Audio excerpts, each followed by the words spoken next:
प्यारे साथियों नमस्कार। स्वागत है आप सभी का आपके प्यारा सा यूट्यूब चैनल साइंस संग्राम में। मैं उम्मीद करता हूं कि आप सभी कोई मस्त होंगे। सो प्लीज हंसते रहिए, मुस्कुराते रहिए, स्वस्थ रहिए और मन लगा करके पढ़ाई करते रहिए। आज का सेशन आप सबके लिए बहुत इंपॉर्टेंट है क्योंकि आज मैं आपके लिए लेकर आया हूं very very important objective question answer, जो कि क्लास 12 की फिजिक्स के ऑप्टिक्स सेक्शन का है। ये ऑप्टिक्स के सारे क्वेश्चंस हम आपको आज कराने वाले हैं। सो प्लीज मजे से पढ़िएगा। और आज के सेशन में हम रे ऑप्टिक्स की बात करने वाले हैं। रे ऑप्टिक्स का आज हम कवर करेंगे बच्चों। ये ऑब्जेक्टिव आपके बोर्ड एग्जाम के लिए बहुत ही शानदार होने वाला है। सो प्लीज अंत तक इस वीडियो को जरूर देखना, चाहे आप हिंदी मीडियम के विद्यार्थी हैं या फिर इंग्लिश मीडियम के। दोनों मीडियम में क्वेश्चंस अवेलेबल है, आप मजे से इसको देखिए। चलिए स्टार्ट करते हैं प्यारे बच्चों। अगर आप इस चैनल पे पहली बार आए हो तो प्लीज सब्सक्राइब कर लेना और वीडियो को लाइक जरूर करना जब अच्छा लगे तब।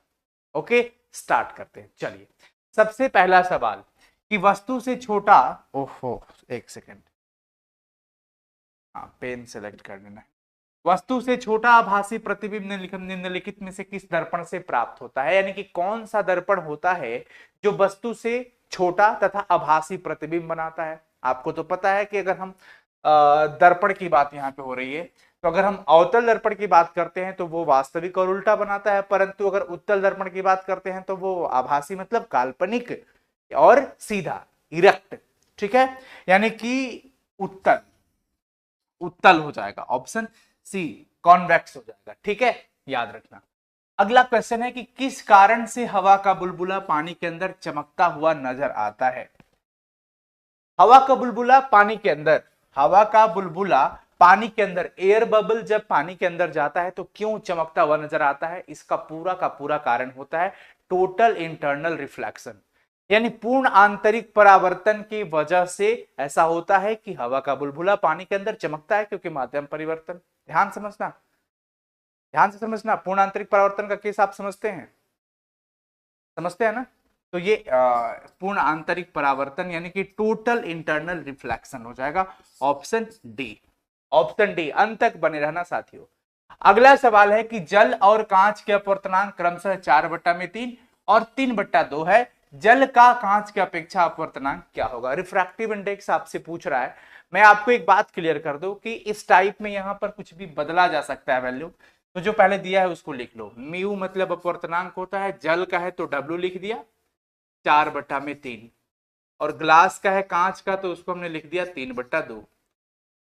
जल का कांच के अपेक्षा, जल का कांच की अपेक्षा यानी कि म्यू, ये डब्ल्यू और जी इधर हो जाएगा, तो म्यू डब्ल्यू ऊपर और म्यू जी नीचे। डब्ल्यू का वैल्यू कितना है? 4/3, और नीचे ये हो जाएगा 3/2। जब सॉल्व करेंगे इसको तो 4/3 इंटू 2/3, 8/9, तो फाइनली 8/9। ऑप्शन डी सही हो जाएगा साथियों। इस टाइप के सवाल अगर आपके बोर्ड एग्जाम में पूछे जाए तो ऐसे ही सॉल्व कर देना है। तरंग दैर्ध्य बढ़ने से अपवर्तनांक का मान क्या होता है? देखिए, जब वेवलेंथ का वैल्यू बढ़ता है तो रिफ्रैक्टिव इंडेक्स का वैल्यू घट जाता है। ऐसा क्यों होता है? क्योंकि आपको एक फॉर्मूला पता है, न्यू बराबर होता है सी बाई लेमडा। यहां से अगर हम सी बराबर करें तो न्यू लेमडा हो जाएगा। अगर लेमडा का वैल्यू बढ़ेगा तो सी का वैल्यू भी बढ़ेगा, सीधा सीधा है। तरंग दैर्ध्य का बढ़ना मतलब कि चाल, सी स्पीड ऑफ लाइट भी बढ़ता है उस माध्यम में। उस माध्यम में अगर हम बात करें तो वैसे म्यू बराबर क्या होता है? C/में। तो जब माध्यम में ये चाल बढ़ रहा है, क्योंकि तरंग दैर्ध्य आप बढ़ा रहे हो, वेवलेंथ बढ़ा रहे हो, तो ये तो बढ़ रहा है ना, ये तो कांस्टेंट होता है, तो ये बढ़ रहा है तो ये क्या हो जाएगा? घट जाए, यानी कि घटता है, डिक्रीजेस, डिक्रीजेस। ऑप्शन ए हो जाएगा। ध्यान रखना सभी कोई, ऑप्शन ए हो जाएगा। ओके, अगला सवाल। ऑप्टिकल फाइबर एक प्रकार का क्या है? ऑप्टिकल फाइबर एक प्रकार का ट्रांसमिशन लाइन भी है एवं वेव गाइड भी है। प्रकाश की तीव्रता में बिना कमी किए हुए एक स्थान से दूसरे स्थान तक प्रकाश को पूरा पहुंचाने का जो माध्यम है वो ऑप्टिकल फाइबर के माध्यम से हम लोग पहुंचाते हैं। तो वो चूंकि एक ट्रांसमिशन लाइन हो गया और वेव गाइड दोनों हो जाएगा, बहुत याद रखना। प्रकाश वर्ष किसका मात्रक है? प्रकाश वर्ष दूरी का मात्रक होता है। प्रकाश वर्ष किसका मात्रक होता है बच्चों? दूरी का। इस बात का पूरा ध्यान रखिए। आगे चले, कोई दिक्कत किसी को? बताओ एक बार सभी कोई फटाफट से।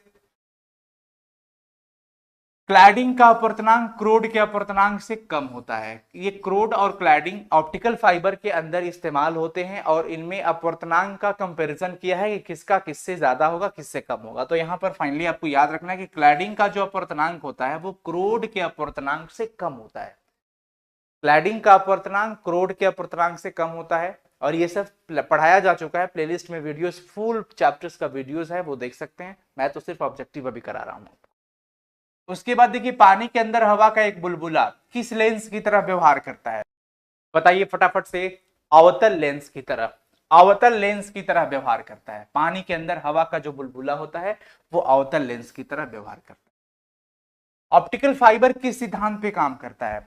ऑप्टिकल फाइबर के अंदर टोटल इंटरनल रिफ्लेक्शन होता है, यानी कि पूर्ण आंतरिक परावर्तन होता है और वो पूर्ण आंतरिक परावर्तन के कॉन्सेप्ट पर ही वर्क करता है।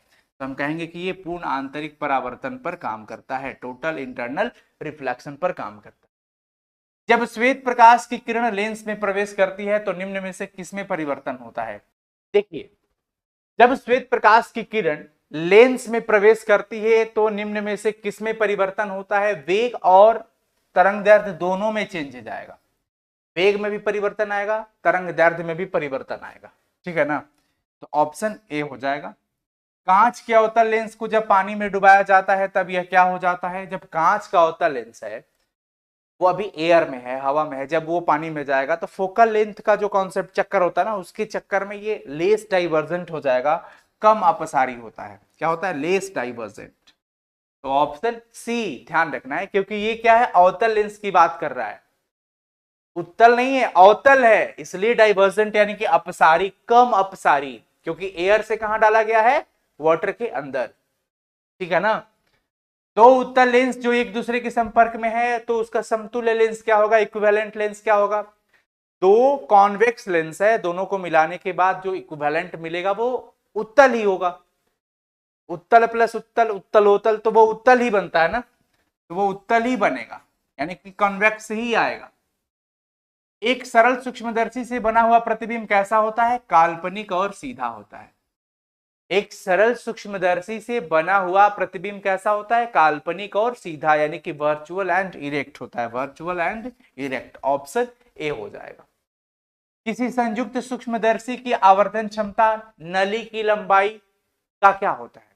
अगर हम कंपाउंड माइक्रोस्कोप की बात करते हैं, जो फॉर्मूला एम और एल वाला होता है, एफओ वाला आप जानते हैं, तो आप उसका जब फॉर्मूला देखोगे ना तो सीधा दिशा मिलेगा कि एम तब बढ़ता है, मैग्निफिकेशन पावर तब बढ़ता है जब एल बढ़ता है, यानी कि लंबाई सीधे सीधे बढ़ेगी और एम भी बढ़ेगा, यानी कि लंबाई बढ़ाओगे और आवर्धन क्षमता बढ़ेगा, यानी कि बढ़ने पर क्षमता जो है, आवर्धन क्षमता नली की लंबाई बढ़ने पर सीधे रूप में बढ़ता है, यानी कि डायरेक्टली प्रोपोर्शनल हो गया, डायरेक्टली प्रोपोर्शनल हो गया।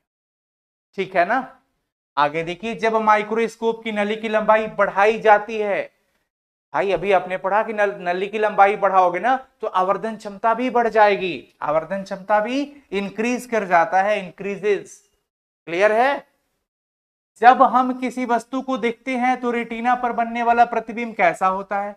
एक्चुअल में जो रेटिना पर हमारा प्रतिबिंब बनता है किसी वस्तु का, वो वास्तविक और उल्टा होता है, परंतु ऑप्टिक नर्व के द्वारा जो इंफॉर्मेशन होता है उससे हमारा आंख उसको सीधा देख पाता है।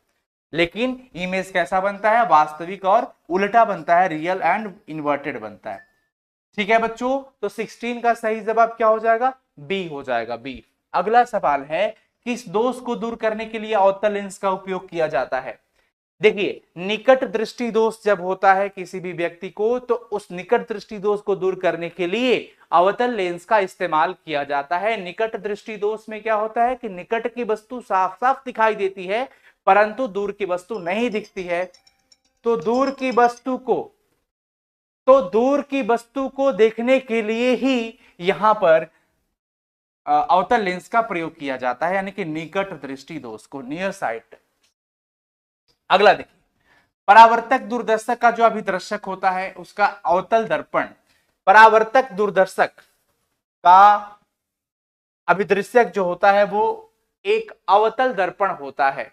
तो ये देखो बच्चों, ये ऑप्शन डी हो जाएगा, अधिक फोकस दूरी और बड़े द्वारक के होते हैं, यानी कि long focal length and long aperture. तो ये ऑप्शन डी हो जाएगा इसका। अभिदर्शक का बात किया है कि जो अभिदर्शक होता है उसकी फोकस दूरी कम होती है या फिर द्वारक छोटा होता है या बड़ा होता है। तो परावर्तक दूरदर्शक जो होता है यानी कि रिफ्लेक्टिंग टेलीस्कोप की बात करें तो उसका जो ऑब्जेक्टिव होता है वो एक अवतल दर्पण होता है, परंतु वो दर्पण कैसा होता है, उसका द्वारक बड़ा होता है और फोकस दूरी भी ज्यादा होती है। अगला सवाल है कि सामान्य समायोजन में खगोलीय दूरदर्शक की लंबाई क्या होती है।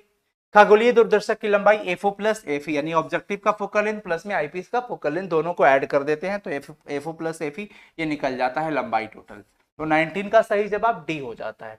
निकट दृष्टि दोष वाली आंख साफ साफ देख सकती है। निकट दृष्टि दोष जब होगा किसी को तो वो निकट की वस्तु को साफ साफ देख पाता है, दूर की वस्तु को नहीं देख पाता है। दूर दृष्टि दोष में क्या होता है कि दूर की वस्तु को देख पाता है परंतु निकट की वस्तु को नहीं देख पाता है। यहाँ पे कंफ्यूज नहीं होना है बच्चों, वो क्लास 10 से ही आप पढ़ते आए हो इस चीज को, तो बहुत ही मजेदार होता है ये। तो निकट दृष्टि दोष वाली आंख जो होती है वो साफ साफ कहाँ की वस्तु को देख सकती है, निकट की वस्तुओं को आराम से देख सकती है, जो नियर पॉइंट होते हैं उसको देख लेता है। परावर्तक दूरबीन का विदृश्यक एक अवतल दर्पण होता है। परावर्तक दूरबीन जो होता है, रिफ्लेक्टिंग टेलीस्कोप जो होता है, उसका जो ऑब्जेक्टिव होता है, अभी थोड़ी देर पहले आपने पढ़ा कि वो अवतल दर्पण होता है, और वो अवतल दर्पण कैसा होता है, बड़ा द्वारक का और ज्यादा फोकस दूरी वाला होता है। अभी आपने थोड़ी देर पहले देखा, तो वो अवतल दर्पण होता है। आंख की निकट और दूर दोनों वस्तुओं को साफ देखने की जो क्षमता होती है उसको बोलते हैं समंजन क्षमता। हमारी आंख जो, हमारी नेत्र जो है, वो निकट और दूर की वस्तुओं को पूरी तरीके से देख पाती है समायोजित करके, तो उसको हम लोग क्या बोलते हैं, पावर ऑफ अकोमोडेशन यानी कि समंजन क्षमता। ऑप्शन ए हो जाएगा। क्लियर है। अगला सवाल है कि संयुक्त सूक्ष्मदर्शी में अंतिम प्रतिबिंब कैसा बनता है। देखिए कंपाउंड माइक्रोस्कोप का जो लास्ट इमेज बनता है बच्चों, वो आभासी और उल्टा बनता है, सीधा नहीं, आभासी और उल्टा। ये बड़ा मजेदार है, ध्यान रखना। आभासी के साथ हमेशा सीधा पड़े हो, पर इसमें उल्टा बनता है, ये ध्यान रखना। एक प्रिज्म से होकर गुजरने वाले श्वेत प्रकाश का न्यूनतम विचलित अवयव, अगर आप देखेंगे, जैसे ये मान लीजिए प्रिज्म है, यहां से श्वेत प्रकाश आप गुजारते हैं, 3 4 5 6 7 ऐसे करके होता है ना, ये वर्णपट प्राप्त होता है, तो वायब्ज्योर ऐसे लिखते हैं ना, इसमें ये कलर का नाम, ये आर से रेड हो गया, ये वायोलेट हो गया। सबसे ज्यादा विचलन कौन सा हुआ है, सबसे ज्यादा विचलन वायोलेट का और सबसे कम विचलन रेड का। तो न्यूनतम विचलन की बात किया है तो लाल रंग का विचलन बहुत ही कम है और तरंगदैर्घ्य इसका अधिक होता है। विचलन सबसे ज्यादा अगर किसी का है तो वायोलेट का होता है यानी बैगनी का। क्लियर। इंद्रधनुष का निर्माण जिस कारण से होता है वो कारण क्या है। इंद्रधनुष का बनना मतलब वर्ण विक्षेपण होता है। क्या होता है, वर्ण का विक्षेपण, कलर आपस में बटते हैं। तरंग दैर्घ्य बढ़ने से अपवर्तनांक का मान घटता है, ये क्वेश्चन हम लोग स्टार्टिंग में भी करे थे। आकाश का नीला प्रतीत होना, ये प्रकाश का स्कैटरिंग है, प्रकीर्णन बोलते हैं इसको। स्कैटरिंग ऑफ लाइट की वजह से आकाश नीला दिखता है और अंतरिक्ष यात्री को काला दिखता है, तो ये प्रकीर्णन हो जाएगा, स्कैटरिंग। पतले प्रिज्म से उत्पन्न विचलन होता है, पतले प्रिज्म से उत्पन्न जो विचलन होता है delta mu -1 into A. Option A हो जाएगा, ध्यान रखना है। प्राथमिक इंद्रधनुष में दिखाई देता है भीतर की ओर किस कलर का चाप। अगर हम प्राथमिक इंद्रधनुष की बात करें तो अंदर की ओर कौन सा रंग का चाप दिखता है, बैगनी रंग का। प्राथमिक के लिए बैगनी, और जब भी द्वितीयक की बात करें तो उसमें लाल याद रखना है। जब द्वितीयक इंद्रधनुष की बात करें बच्चों तो लाल याद रखना है। करेक्ट। तो प्यारे साथियों, आज हम लोगों ने बहुत इंपॉर्टेंट ये 30 ऑब्जेक्टिव क्वेश्चन सिर्फ रे ऑप्टिक्स से किए हैं। उसके बाद वेव ऑप्टिक्स का भी ऑब्जेक्टिव बहुत जल्दी के आएंगे हम। Thank you so much. अच्छा लगा हो तो जरूर शेयर करना, कमेंट करना और वीडियो को अपने दोस्तों तक ज्यादा से ज्यादा शेयर करना। Thank you so much. कर भला तो हो भला। मुझे उम्मीद है आपको ये वीडियो जरूर पसंद आया होगा।